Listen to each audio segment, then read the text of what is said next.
Palavra da Verdade, devocional de 29 de junho. Um retrato do Salvador. Naqueles dias, veio Jesus de Nazaré da Galileia e por João foi batizado no Rio Jordão. Logo ao sair da água, viu os céus rasgarem-se e o Espírito descendo como pomba sobre ele. Então foi ouvida uma voz dos céus: Tu és o meu Filho amado, em ti me comprazo. Marcos 1, de 9 a 11. Na cultura bíblica era consagrado o preceito legal de que por boca de 2 ou 3 testemunhas toda palavra se estabelece. É neste espírito que Marcos apresenta Jesus aos seus leitores na introdução do seu evangelho, no capítulo 1. Ao alistar mais do que 2 ou 3 testemunhas, Marcos indica que a fé salvadora não é fruto de opiniões pessoais acerca de Cristo ao bel prazer de nosso enganoso coração. Antes, a genuína fé é a rendição ao testemunho objetivo de testemunhas aprovadas que atestam a autoridade do Salvador, pois este é o genuíno evangelho que salva. Em primeiro lugar, temos o testemunho do próprio evangelista, que chama sua obra de princípio do evangelho de Jesus Cristo, Filho de Deus, no verso 1. Sabemos que a palavra evangelho significa boas novas ou boa notícia. Portanto, o evangelho é a boa notícia acerca de Jesus, o Messias, o ungido de Deus, prometido no Antigo Testamento, sendo este o significado de Cristo. Ele também é o Filho de Deus encarnado. Marcos destaca, portanto, para nós a natureza divino-humana de Jesus. Em segundo lugar, Marcos nos mostra o testemunho das Escrituras. Dos versos 2 a 8, ele cita profecias que se cumprem no ministério do precursor do Messias. Marcos registra que João Batista apareceu conforme está escrito na profecia de Isaías. Então cita uma conflação de textos que, embora inclua Isaías, acrescenta também passagens de Malaquias. Ao fazê-lo, está seguindo o costume de citar o profeta mais proeminente de um grupo. Ele nos mostra que João cumpre as Escrituras, sendo ele a voz do que clama no deserto, que veio no espírito e poder de Elias para preparar o caminho do Senhor, conforme está escrito em Malaquias 3:1, 4, de 5 a 6 e Isaías 40, verso 3. E o caminho é preparado através da chamada ao arrependimento, simbolizado no rito do batismo, como está escrito no verso 4. Senhor é a tradução do nome exclusivo e pactual do Deus de Israel, Javé. Assim, conforme o testemunho das Escrituras, Jesus é aquele que é chegado ao mundo, o próprio Javé, cujo caminho precisa ser preparado. Em terceiro lugar, temos o testemunho do precursor, João Batista, conforme está escrito nos versos 7 e 8. Conforme o Batista, Jesus Cristo é o Senhor exaltado que batiza com o Espírito Santo, diante de quem o profeta não se sente digno nem de ser o mais vil escravo.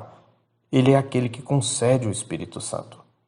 Em quarto lugar, temos o texto da nossa meditação, onde vemos o clímax de todos os testemunhos acerca do nosso Senhor, a saber, o testemunho das demais pessoas da Trindade. Nos versos 9 a 11 está escrito que após ser batizado, logo ao sair da água, viu os céus rasgarem-se e o Espírito descendo como pomba sobre ele. Então foi ouvida uma voz dos céus: Tu és o meu Filho amado, em ti me comprazo. Vemos aqui a Trindade manifesta. Por um lado, a declaração da voz vinda do céu é a revelação do poder, da honra e da glória do Filho por parte de Deus Pai, corroborada pela descida do Espírito Santo.